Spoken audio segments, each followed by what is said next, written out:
welcome ပါကျွန်တော်တို့ pin foundation course ကတော့အောင်မြင်တယ်ပေါ့နော်batch 8ထိရောက်လာပြီဆိုတော့အကြောင်းသားတွေကလည်းလောက်ကြတယ်နော်စူးစမ်းကြတယ်batch 8ထိကsuccessful ဖြစ်ရတဲ့အကြောင်းရင်းကတော့ကျွန်တော်တို့တင်ရိုးကြောင်းလို့ထင်တယ်ပေါ့နော်တင်ရိုးကြောင်းဆိုတာအဓိကကျွန်တော်တို့ကarchi background ဖြစ်စေ structure background ဖြစ်စေ M&E background ဖြစ်စေ foundation လို့ပြောတဲ့အတွက်ကျွန်တော်အကုန်လုံးကိုတင်ပါတယ်archi structure ကဆရာမတင်မိုးခိုင်တင်ပါလိမ့်မယ်ပြီးလို့ရှိရင်ဆရာမမိတ်ဆက်လိမ့်မယ်ပေါ့နော် M&E ကတော့ဆရာအောင်ကျော်ဟင်းတင်ပါလိမ့်မယ်ကျွန်တော်ကတော့basic တွေပေါ့နော်သိရမယ်ပင်နဲ့ပတ်သက်တဲ့ knowledge တွေ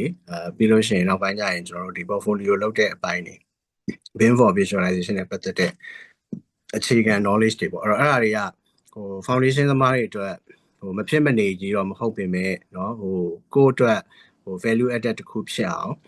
ဒီသင်ရိုးထဲမှာထည့်ထားတာပေါ့နော်အဲ့တော့foundation course ကိုနည်းနည်းလေးရှင်းပြမယ်ဘာဖြစ်လို့ကျွန်တော်က3ခုလုံးသင်တာလဲကျွန်တော်တို့အရင်တော့သိထားတာကarchi ဆို archi ပဲတက်ကြတယ် archi thermo structure သမားက archi structure နှစ်ခုပေါင်းတဲ့သင်ရိုးတွေတက်ကြတယ် M&E သမား M&E ပဲတက်ကြတယ်ပေါ့နော်အဲ့တော့ကျွန်တော်တို့အခုလက်ရှိmarket trend ပေါ့နော်ဒီ industry trend ပေါ့ market trend ဆိုတဲ့ industry trend မှာဘာဖြစ်နေလဲဆိုတော့ဖိလစ်ပိုင်အခုကျွန်တော်ဆိုရင်ဖိလစ်ပင်းမှာ team တစ်ခုဒါ company instruction နဲ့လုပ်ရတဲ့အခါမှာရောက်30လောက်ရှိနေတယ်အဲ့ဒီအချိန်မှာဘာတွေကြုံရလဲဆိုတော့တချို့သူတို့စီမှာလည်းအတူတူပဲပေါ့နော်M&E နဲ့လုပ်နေရပေမဲ့လုပ်ခဲ့ရပေမဲ့အကြောင်းတွေမှာ background ကmechanical နဲ့ပြီးတယ် electrical နဲ့ပြီးတယ်ဒါပေမဲ့တကယ် industry ရောက်လာတဲ့အခါမှာသူတို့လည်းကျွန်တော်မြန်မာနိုင်ငံလိုပဲ archi လုပ်ရတာတော့ structure လုပ်ရတာတော့ရှိတယ်ဆိုတော့အဲ့လိုမျိုးဖြစ်လာတဲ့အလုပ်သဘောတဘာဝအရာလိုအပ်လာတဲ့အခါမှာလုပ်ရတာရှိတယ်နောက်ကျွန်တော်ကိုယ်တိုင်လည်းအခုဒီကျွန်တော် company အတွက်ခန့်လိုက်တဲ့အခါမှာခန့်တော့ကတော့ MVP ဆွဲဖို့ပဲဒါပေမဲ့ MVP အတွက်သူတို့က beginner လည်းဖြစ်တယ် project တွေကလည်း rush ဖြစ်နေတဲ့အခါမှာ beginner တွေကိုပေးဖို့အဆင်မပြေတဲ့အခါမှာသူတို့ကို request လုပ်ပြီးတော့ archi တွေကူခိုင်းရတယ် structure တွေကူခိုင်းရတဲ့အခါရှိတယ်ဆိုတော့ဒါပေမဲ့ကျွန်တော်တို့ကတော့ပေါ့နော်active ရှိတယ်ကျွန်တော်တို့ဒီ M&E သမားကိုတော့သူတို့တကယ်ရွေးချယ်တယ် M&E ကိုပဲစိတ်ဝင်စားရင်တော့ကျွန်တော်တို့ M&E ကိုပဲတကယ်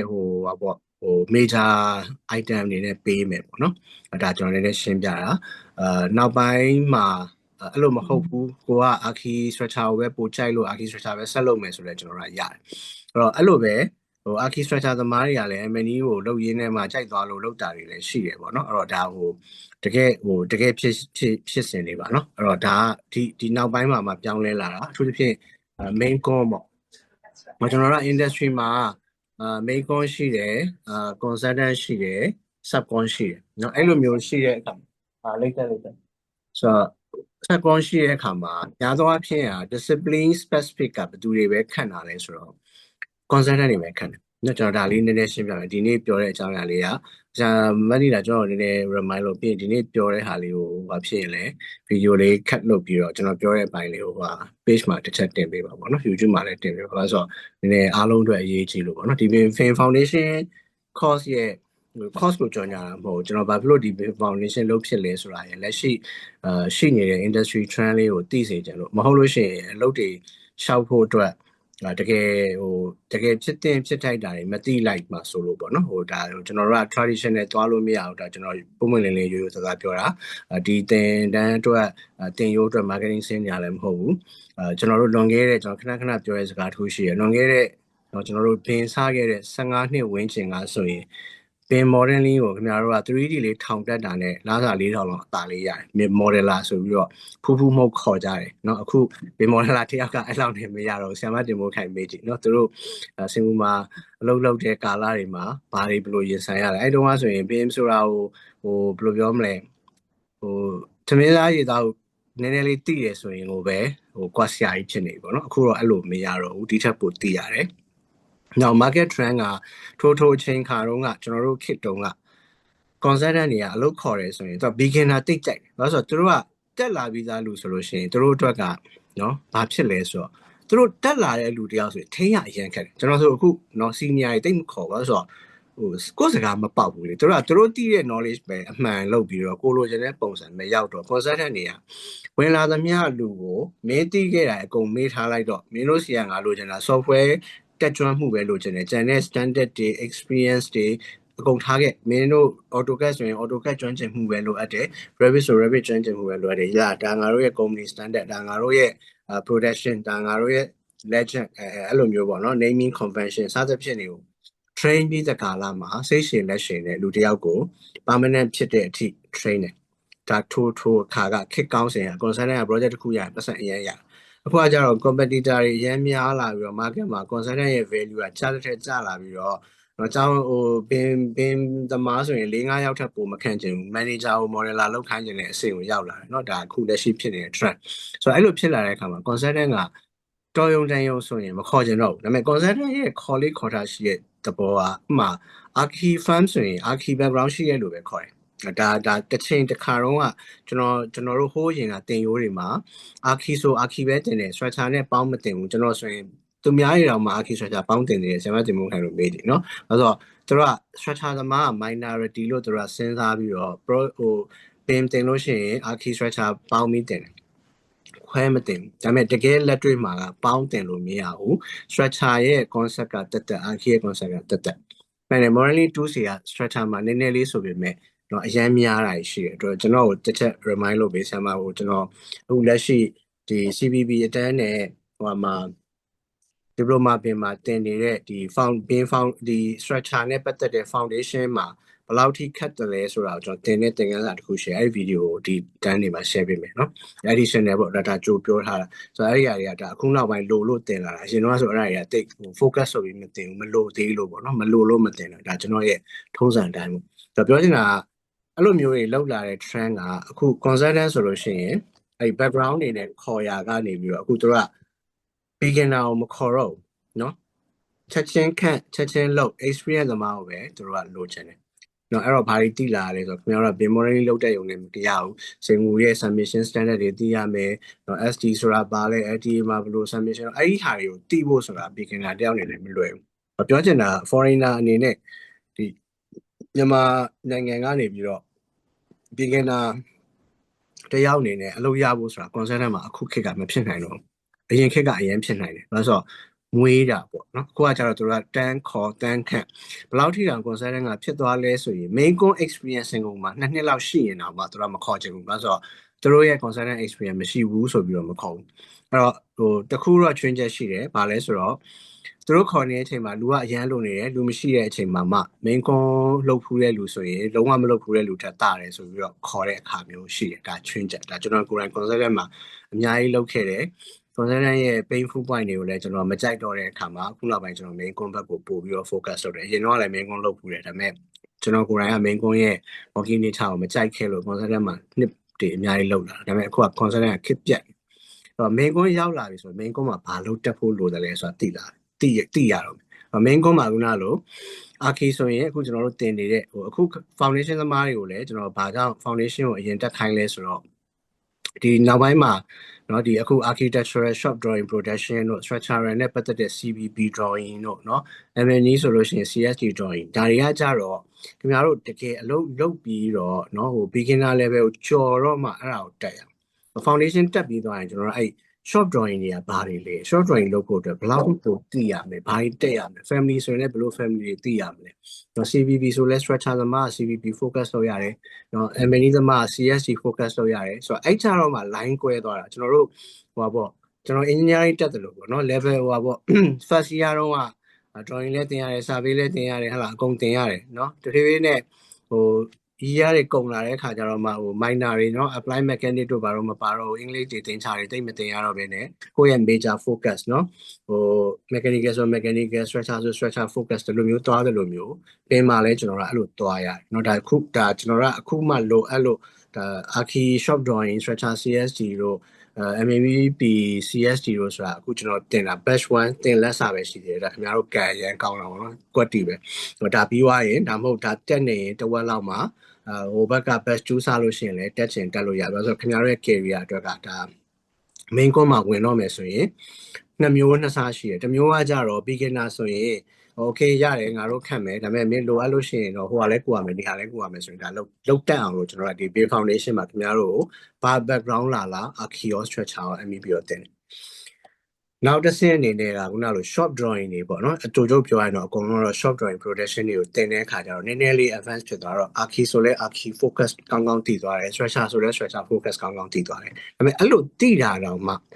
ကျွန်တော်တို့ကိုယ်တိုင်အခုချိန်ဒီဘယ်လောက်ပဲကြီးတဲ့ main ကွန်ဖြစ်ဖြစ်တခါလေ MNE သမားကိုအလုပ်ပါနေတဲ့အချိန်မှာ structure ရဲ့ CVP တွေကူခိုင်းတာရှိတယ်တကယ်ရှိတာနော်ကျွန်တော်မလိမ်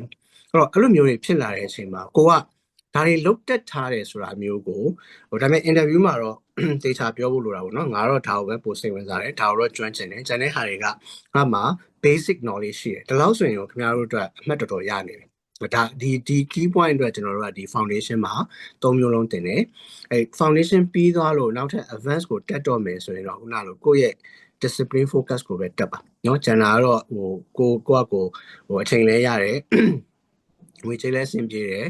knowledge နေနဲ့တက်ရှင်နေဆိုတော့ဒါတော့မတာဘူးကျွန်တော်လိုပဲကျွန်တော်ဆိုအကုန်သိအောင်လုပ်ထားတယ်အဲ့တော့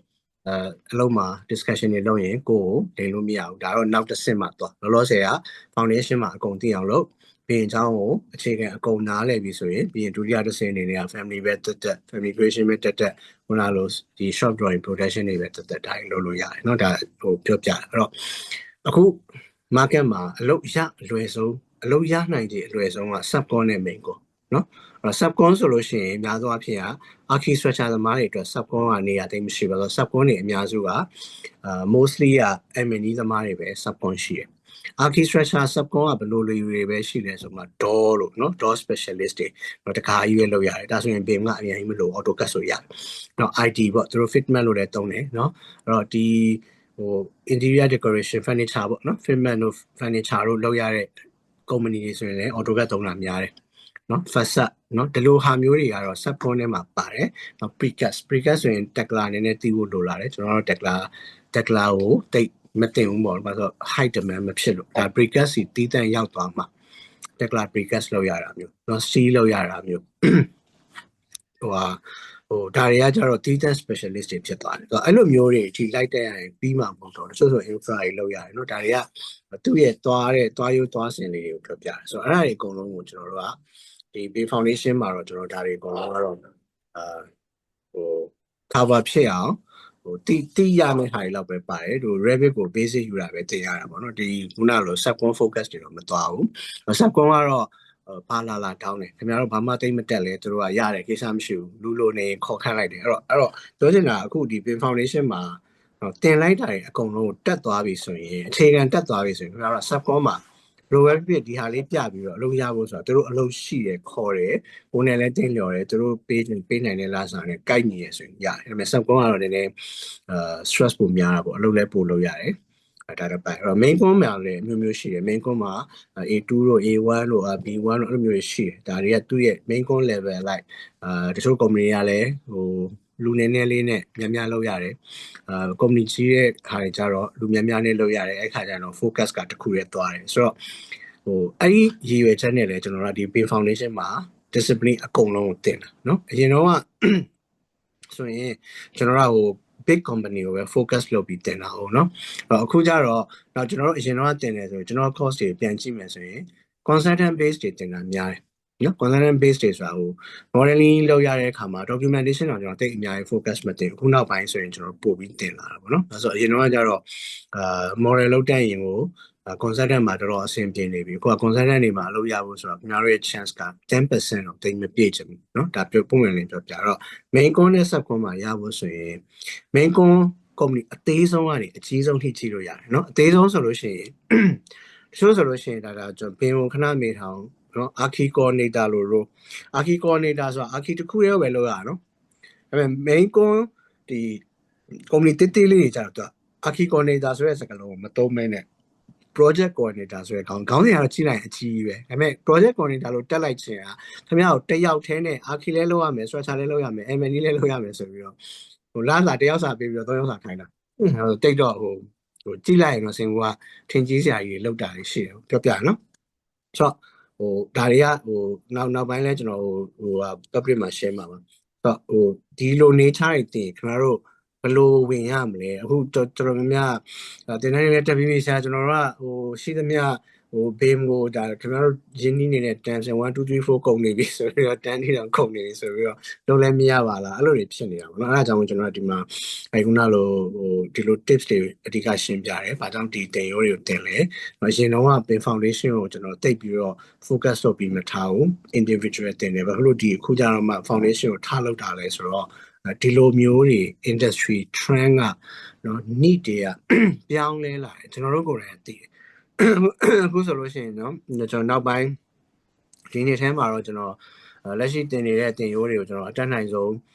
ကျွန်တော်တင် settle လုပ်ပြီးသွားရင်ဆရာအငယ်တွေနဲ့ကျွန်တော်လွှဲပြီးရင်နောက်ပိုင်းမှာကျွန်တော်ဒီ beam ကိုနည်းနည်း higher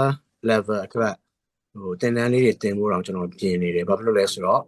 ကျွန်တော်မြန်မာထဲမှာဒီ leadership role ကိုရောက်လာတော့မယ်ဆိုရင်အိုးနေခွနေနေဖြစ်လာတယ်နော်နည်းနည်းလေးယာရုကြီးလာလို့ရှိရင်ဘယုတ်ဒုက္ခထားလို့တယ်ယာရုကြီးရဲ့ဆိုရင်အောက်ကလူတွေကိုဖိရမယ်လို့ထင်တာတစ်မျိုးဘာမှမလိုအပ်ဘဲနဲ့show off တွေလုပ်ရတာက beam coordinator အလုပ်လုပ်ထင်တာတစ်မျိုးနဲ့တလွဲတွေလုပ်နေကြတာရှိတယ်ဆိုတော့ဒါတွေလည်းနောက်ပိုင်းမှာကျွန်တော်တင်ရိုးကိုပြင်ပြီးတော့မတင်ဖြစ်သေးတဲ့တင်ရိုးအစ်စ်တွေတင်မယ်ပေါ့နော်ဘာလို့ဆိုတော့အရင်တော့ဆိုရင်beam coordinator တယောက်ပဲဖြစ် beam modeler ပဲဖြစ်ဖြစ် BEP ကိုတိတ်သိစရာမလိုကြားတော့မကြားဘူးအဲ့ဒါအပေါ်မှာရှင်းသွားတယ် beam manager နဲ့ project ဒီ management ကရှင်းသွားတယ်ခုနောက်ပိုင်း project တွေလုပ်တော့မယ်ဆိုရင် BEP တောင်တစွန်းတစမသိရင်အဆင်မပြေတာမျိုးတွေဖြစ်လာတယ်နော်အဲ့တော့ဒီလို trend တွေပေါ့ need တွေကတဖြည်းဖြည်းများလာတယ်ပေါ့နော်အခုဒီ AI တွေပါပေါ်လာတယ်နောက် ACC ဆိုတာတွေပေါ်လာတယ်အဲ့တော့ company တစ်ခုမှာခုနလိုပေါ့နော်ဒီ project မှာပါတဲ့ project coordinator တို့ archi coordinator တို့ကအစ ACC basic တောင်သိရတော့မလို့ဖြစ်လာတယ်ဒါပြင်ပါတယောက်တည်းမဟုတ်ဘူး ACC ကိုအခုကျွန်တော်တို့ဆိုရင် project တစ်စတိုင်း client ကိုလည်း train ရတယ် consultant ကိုလည်း train ရတယ်ဒီမှာရှိနေတဲ့ project မှာရှိနေတဲ့ project engineer တွေsite engineer တွေ site coordinator တွေဒီလူတွေအကုန်လုံးကိုလည်း ACC ကို train နေရတယ်ဆိုတော့ဒီရှိသမျှrole တွေအကုန်လုံးကဒါကိုသုံးရမယ်ဆိုတော့ knowledge တွေသိလာအောင်เนาะဒါတွေကတော့ကျွန်တော်နောက်ပိုင်းမှာ beam foundation course ထဲမှာထည့်လို့အဆင်ပြေမယ်ဆိုရင်တော့ကျွန်တော်ထည့်ပေးမယ်အခုလောဆယ်တော့ဒီထဲမှာတော့မပါဘူးပေါ့နော်ဒါနည်းနည်း heads up လေးနည်းနည်းလေးပေးထားတာအဲ့လိုမျိုးတွေအများကြီးရှိတယ်ကျွန်တော်ကတော့ပြောချင်တာကတော့တင်ရိုးတွေကိုဟိုးရင်ကတင်တဲ့ဟာတွေနဲ့ခုဟာတွေနဲ့မှာကွဲတာတွေကြုံလာခဲ့မယ်ဒါပေမဲ့ trust me ကျွန်တော်ဒီလိုလောက်တာတွေဒီအားလုံးကောင်းမှုအတွက်ပဲเนาะနောက်ပြီးတော့ဒီဒါပွင့်လင်းပြောရလို့ရှိရင်ခင်ဗျားတို့တင်နန်းကြီးဆိုလဲအပြင်မှာတစ်ခုချင်းစီတက်တာထက်ပို့ပြီးတော့တက်တာတယ်ဟုတ်တယ်မလားเนาะအဲ့တော့ဟိုမှာဘာတော့တချို့ကလည်းပြောမှာဟာကျွန်တော်က MNE ပဲဗျာရှားစီမှာပတ်စံနေအများကြီးပို့ကုန်ပေးပြီးတော့သုံးခုလုံးမတက်တော့ဘူးတစ်ခုပဲတက်မယ်ဆိုရင်လည်းဒါတော့ကွက်ကိုအပြင်မှာရွေးချယ်လို့ရတယ်ဒါပေမဲ့ကျွန်တော်ကတော့နားလည်အောင်ဘာကြောင့်ကျွန်တော်တို့က3ခုပေါင်း package တွေကျွန်တော်လောက်လာတာလေဒီ2025မကုန်ခင်မစခင်လောက်ကတည်းကကျွန်တော်နည်းနည်းစီစလာတဲ့ရည်ရွယ်ချက်ဒီလိုလေးတွေ trend လေးတွေပြောင်းလာလို့ဒီလို requirement လေးတွေရှိလာတယ်ခုနလိုပေါ့ certificate ကအစကျွန်တော်တို့ကကိုယ့်ရဲ့ background discipline ကိုတော့ကျွန်တော်တို့ free ထုတ်ပေးဟုတ်တယ်မလားမနေ့ကကျွန်တော်လည်းမေ့နေအဲ့တော့အဲ့လိုမျိုးကျန်တဲ့ဟာတွေကတော့တက်စီယူလို့လည်းရတယ်ဒါမျိုးကျွန်တော်တို့လုပ်ပေးထားရဲဆိုတာအလုံးလျှောက်တဲ့အခါမှာကိုယ့်ရဲ့ main discipline ကိုတော့လုံးဝမေ့ထားလို့မရဘူးပြစ်ပယ်ထားလို့မရဘူးဒါပေမဲ့အလုံးရလာတဲ့အခါမှာကိုယ့်အတွက် higher credit တစ်ခုရဖို့အတွက်ကျွန်တော်ဆိုလည်းအခုဆိုလည်းဘင်းရကလေးတွေဆိုလို့ရှိရင်အကုန်လုံးနိုင်တယ်ဆိုရင်ကွက်ကြိုက်တာပေါ့နော်တန်တာအတွက်လည်းလုပ်ရတယ်အဲ့လိုတဖြည်းဖြည်းနဲ့သူတို့တွေရဲ့ talent တွေကိုယူသုံးတဲ့အခါမှာတချို့ဆိုလည်းအကုန်လုံးလုပ်နိုင်တယ်ဆိုရင်ဒါကျွန်တော်တို့ကနောက်ပိုင်းမှာရာထူးတိုးပေးတာအစားတိုးပေးတာတွေအစပို့အတွက်ကောင်းတယ်နောက်ဆုံးခင်ဗျားတို့ manager level ထိရောက်ပြီဆိုရင်လေဒီ basic မှာအကုန်သိခဲ့တဲ့အကျိုးကျေးဇူးကအဲ့ကြရင်အရန်အကျိုးရှိတယ်နော်ကိုယ့်ကိုတခြား discipline နဲ့လုပ်နေတဲ့သူတွေကလိန်လို့မရဘူးเนาะအဲ့ဒီဟာအကျိုးကျေးဇူးအကြီးဆုံးပဲဒါပေမဲ့focus ကတချို့တူတွေရှိတယ်เนาะတခုတည်းကိုပဲအာရုံစိုက်လို့ရတယ်ကျန်တဲ့ဟာတွေကိုတိတ်ပြီးတော့ခေါင်းထဲမဝင်ဘူးပေါ့နော်မလိုက်နိုင်ဘူးဆိုရင်လည်းပထမအဆုံးတော့ကိုယ့်ရဲ့ discipline ကိုတော့ focus လုပ်ပါဒါပေမဲ့အားလုံးကိုတော့သိအောင် knowledge တွေနဲ့တောင်းလုပ်ပေးပါလို့เนาะဒါလေးကျွန်တော်ပြောချင်တာကျွန်တော်ပြောတာနည်းများပါပြီဒါပေမဲ့ပြောချင်တာရလည်းအရင်များเนาะအဲ့ဒါလေးinformation ပေးတာပါเนาะပြီးလို့ရှိရင်ဒီနေ့ကတော့ introduction ပဲပြီးမှဆရာမနဲ့ကျောင်းသားတွေမိတ်ဆက်ပြီးလို့ရှိရင်ဟိုပေါ့ မနီလာဒီကျွန်တော်တို့ဒီ Google Classroom မှာကျွန်တော်သင်ထားတဲ့ video pre-recorded lesson တွေပေးလိုက်မယ်အဲ့ဒါလေးနည်းနည်းစကြည့်ထားမယ်ဒီကြားထဲမှာဆရာမပေါ့ online ဒီ Zoom မစခင်1 week or 2 week အတွင်းမှာအဲ့ဒီသင်ခန်းစာတွေနဲ့အတူတူ software သွင်းတာတွေ software သွင်းလို့အဆင်မပြေတာတွေအကုန်လုံးကို admin team တွေနဲ့တစ်ချက်ရှင်းပေးပါเนาะအဲ့ဒါလေးပြောချင်တော့ကျေးဇူးတင်ပါတယ်ဆရာမအလှည့်ပေးလိုက်ပါမယ်ဆရာမမိတ်ဆက်ပြီးတော့ဆရာမရဲ့ experience လေးတွေဆရာမသင်မဲ့အကြောင်းအရာလေးတွေเนาะအဲ့ဒါလေးတော့ပြပါဟုတ် thank you ပါเนาะ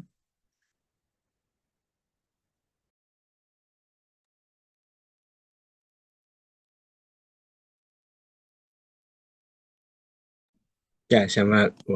ပြောလို့ရပါ အားလုံးပဲမင်္ဂလာပါနော်ဒီရှင်းနာမည်ကတော့ဆရာမဒေါ်တင်မိုးခိုင်နော်ဒီရှင်းကတော့ဒီ foundation တန်းထဲမှာ archi နဲ့ structure နဲ့ပေါ့နော် archi နဲ့ structure နဲ့ကိုဒီရှင်းက modeling ပိုင်းနဲ့ဒီ foundation ပေါ့နော် foundation ကိုမှဒီ archi ကိုလည်း modeling လုပ်တတ်သွားမယ်ပြီးသွားရင် structure ကိုလည်း structure modeling ပေါ့နော်ဒီရှင်းတည်ယူထဲမှာတော့ archi solution ဒီရှင်းလို့ one story ပေါ့နော် one story တစ်ခုပါမယ်ပြီးသွားလို့ရှိရင်ဒီရှယ်တို့ high rise ပေါ့နော် high rise building ပေါ့ high rise building modeling တခုလုပ်တတ်မယ်ပြီးသွားလို့ရှိရင် steel structure ပေါ့နော် steel structure နဲ့ဒီ modeling ဟိုမှာဒီရှယ်တို့4 or 5ပေါ့နော်4 or 5 story လောက်အဲ့ဒီလောက်ကိုမှဒီရှယ်တို့ steel structure နဲ့ modeling လုပ်တဲ့အပိုင်းကိုဒီရှယ်အတန်းလေးထဲမှာဒီရှယ်တင်သွားမှာပေါ့နော်ဆရာကြတော့ဒီစတူဒီမှာဒီဆရာအစားဒီဆရာနဲ့ AutoCAD နဲ့လုပ်တာပေါ့နော် AutoCAD သမားပေါ့ဒီဆရာတို့ဒီမြန်မာပြည်မှာစတာဒီဆရာတို့ကကျောင်းပြီးတော့ခါကြတော့ဒီဆရာလွတ်တော်ပေါ့နော်ဒီလွတ်တော်ကြီးစောက်တော့ဒီဆရာအမှ AutoCAD နဲ့ဝင်လုပ်တယ်ပြီးသွားတော့ဒီဆရာ2013လောက်မှာဒီဆရာစင်ကာပူထွက်ပြီးတော့အဲ့ AutoCAD နဲ့ပဲလုပ်တယ်ပေါ့နော် AutoCAD နဲ့လုပ်တယ်လုပ်ပြီးသွားတော့ဒီဆရာတို့အဲ့မှာဘင်းနေစပြီးတော့ဟိုဟာစပြီးတော့အမှစလုပ်နေပေါ့အကြောင်းကဒီဆရာတွေကတော့အကြဟိုကဒီတွေ့တွေကိုဒီအပြင်တင်တန်းတွေတက်တယ်ပေါ့နော်အပြင်တင်တန်းတွေတက်ပြီးတော့focus နဲ့တနေ့လောက်လုပ်ပြီးတော့ပေါ့နော်ဒီဆရာအဲ့ဒီ web PC ပေါ့နော် PC မှာဒီ modeling ဒီဟာကိုဒီကျအဲ့မှာပတ်တိုင်းပေါ့နော်ပတ်တိုင်းတက်ပြီးတော့မှဒီကျဒီမိုင်းကိုပို့လိုက်တယ်ဒီမိုင်းကိုပို့လိုက်တော့ဆရာတို့တော့ကြာတော့ခဏတော့ဆရာရနေမှာပြောတာလို့ပေါ့နော်ဒီဇာတန်ကုမ္ပဏီတွေကကြာတော့ဒီ pressure တွေပေါ့နော်ဒီလိုတွေဒါမှcomputer ကနေပြီးတော့ဒီပြောင်းတဲ့သူတွေခေါ်တယ်အတော့ခေါ်တယ်ဆိုတော့အဲ့မှာဒီရှယ်လေးကအဲ့ဒီပြီးသွားဒီရှယ်လေးလည်းအဲ့ကိုစားတဲ့ကုမ္ပဏီကစားတဲ့ကုမ္ပဏီမှာရပြီးတော့ရှယ်ကအဲ့ကိုစားတဲ့ကုမ္ပဏီမှာလုံးဟုတ်ပြီဒီကျန်တဲ့တော့10လောက်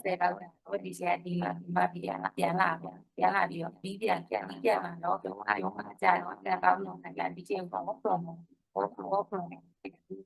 ရှိအပေါ်လည်းဒီလက်ရှိစီအကျယ်ဒီအောင်လုပ်နေလို့ဆက်လုပ်နေတယ်အခုဒီဆက်လုပ်နေတာတော့ဒီလို project ကိုအောင်လုပ်တဲ့နေရာတွေလုပ်နေတာတော့ဒီဒီနဲ့ဒီနဲ့ရတာဒီ project ပေါ်ပြီးတော့လုပ်ရဆို project မှာတော့အလုပ်လုပ်နေတော့ဒီဆို project ကတော့ဒီတော့ဒီလိုက်လာတော့ဒီ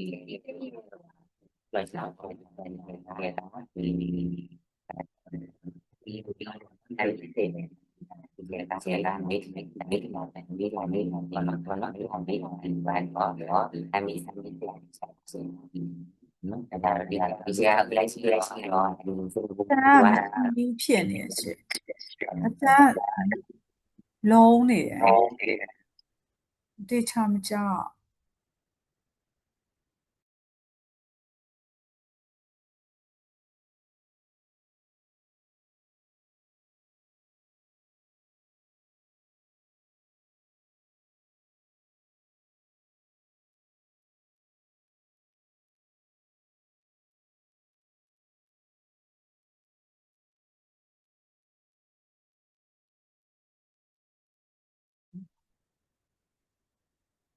တော်ပြီပါ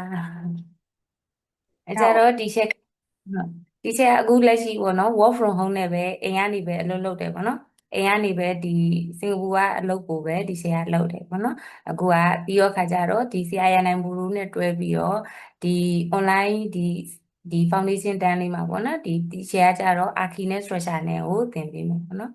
ဒီဆရာကြတော့ civil ပေါ့နော် background ကတော့ civil အဲကြတော့ခါကြတော့ဒီအတန်းထဲမှာဆိုရင်ဒီရှယ်တို့ကဒီ